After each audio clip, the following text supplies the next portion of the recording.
BRS working president KTR మాట్లాడుతున్నారు. ఇప్పుడు live చూద్దాం.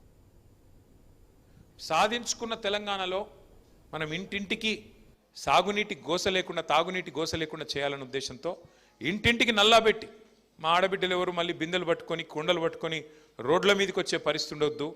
వాళ్ళు లంబాడి తాండాల్లో ఉండొచ్చు, కోయగూడెంలో ఉండొచ్చు, లేదా చిన్న పల్లెలో ఉండొచ్చు, లేదా గ్రామంలో ఏ మూలకన్నా ఉండొచ్చు, ఎవరికి అవస్థ కావద్దు అని చెప్పి ఇంటింటికి నల్లా పెట్టి నీళ్ళు అడుగుతా.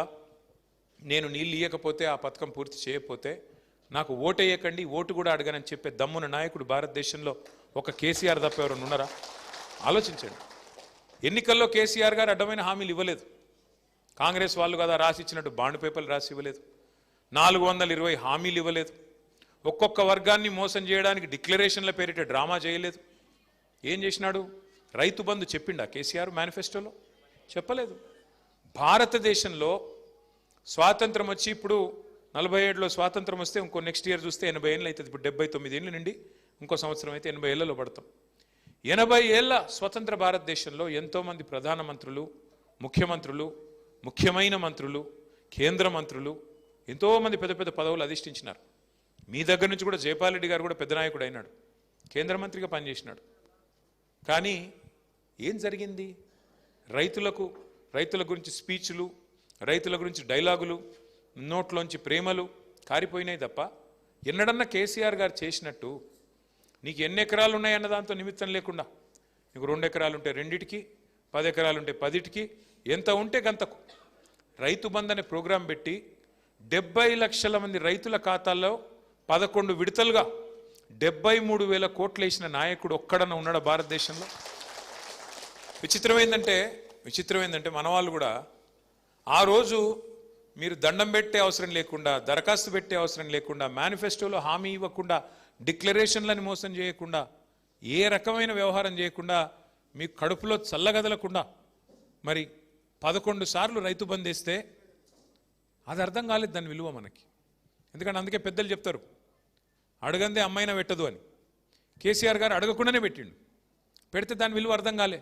ఏమనుకున్నారు? ఎవడుంటే ఏంలే, రైతు బంద్ అవుతుందా, కేసీఆర్ ఏమన్నా ఇంట్లోకి వెళ్ళి ఇస్తున్నాడా? ఇట్లా మాటలు చాలామంది పుల్ల విరుపు మాటలు మాట్లాడిన ఊళ్ళల్లో. మరి ఇదివరకు ఉన్నోడు ఎవడన్నా ఇంట్లోకి వెళ్ళి ఇచ్చిండా? ఇంటెనక పొలం అమ్మి ఇచ్చిండా? లేదుగా. కానీ కేసీఆర్ ఇచ్చిన దాన్ని కూడా అపహాస్యం చేస్తూ ఇక అలా మళ్ళీ కోడిగుడ్డు మీద ఈకలు వీకుడు. అగో ఇంకా జైపాల్ యాదవ్కి ఎంత తక్కువైంది, ఆయనకు 60 ఎకరాలు ఉంది, గాయనకి ఎందుకు ఇస్తున్నావు రైతు బంధు? అరే నీకు వస్తుంది కదా అన్న అంటే లే గాయనకి ఎందుకు ఇస్తున్నావు, పెద్ద ఆయనకి ఎందుకు ఇస్తున్నావు అని అట్లా కొండిపెట్టుడు. ఇవన్నీ జరిగినాయి. మొత్తానికి కల్వకుర్తిలా కాంగ్రెస్ ఆయనని గెలిపించిండ్రు, మన వాళ్ళని ఒడగొట్టిర్రు. మరి ఇవాళ ఏమైంది? రైతు బంధు పడుతుందా? 2 సార్లు ఎగ్గొట్టిండా లేదా? మరి ఎవరున్నా నడుస్తుంది ఏమి కాదనుకుంటే ఆఖరికి యూరియా బస్తాలు దొరుకుతున్నాయా? మొక్కలు కొంటుండా, శనగలు కొంటుండా, వరి కొంటుండా, బోనస్ అన్నాడు బోనస్ పడుతుందా? ఏం జరుగుతుంది మరి? యూరియా దొరకదు, కరెంటు రాదు, రైతు బంధు పడదు, కొనుగోలు కేంద్రాలు తెరవరు, తెరిస్తే మళ్ళీ అందులో రైస్ మిల్లులు అలాట్మెంట్ చేయరు, ధాన్యం జోకరు, కొనుగోలు చేయరు, కొనుగోలు చేస్తే బోనస్ ఇవ్వాలి కాబట్టి ఆ పని చేయరు.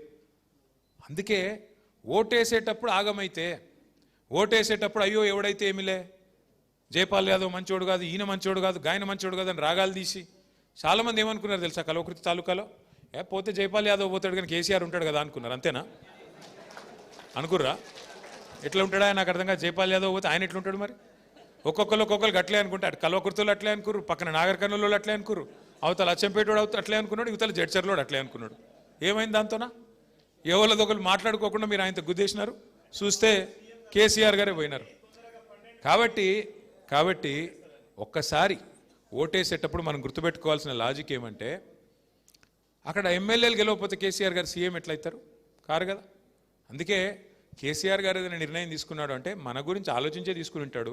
మనకు రైతు బంధు ఇచ్చేటప్పుడు ఎట్లయితే ఆలోచించి మనం అడగకుండానే తీసుకున్నాడో, జైపాల్ యాదవ్ను పంపించినట్టు కూడా ఏదో ఆలోచించే తీసుకుని ఉంటాడు. ఆయన ఇంకొక ఏదో ఆలోచన ఉండింటుంది, ఒక బలహీన వర్గాల నాయకుని నిలబెట్టినాడు అని ఆలోచించి మనం ఓట్లే వేసి ఉండాలి. కానీ వేయలేదు, సరే పోయింది, అయిపోయింది అది. కానీ అట్లని చెప్పేసి ప్రభుత్వంలో ఏం తప్పులు జరగలేదు అని నేను అనను. ఇంతకుముందు శ్రీధర్ గోవింద్ ఒక మంచి మాట అన్నాడు. ఏమన్నాడు? అన్న మీరు పైన పిలుపునిస్తున్నారు కానీ అన్ని కిందికి రావడం లేదు, ఏదో మొక్కుబడిగా జరుగుతున్నాయి కొన్ని కార్యక్రమాలు అని. రెండవ మాట ఏమన్నాడు, ఎవరైనా స్థానిక సమస్యల విషయంలో చొరవగా ముందుకు పోదాం, నేను అప్పారెడ్డిపల్లిలో మా చెరువు కబ్జా అవుతుందని నేను కొట్లాడినట్టు స్థానికంగా కొట్లాడతలేరు, క్రియాశీలంగా లేరు అని.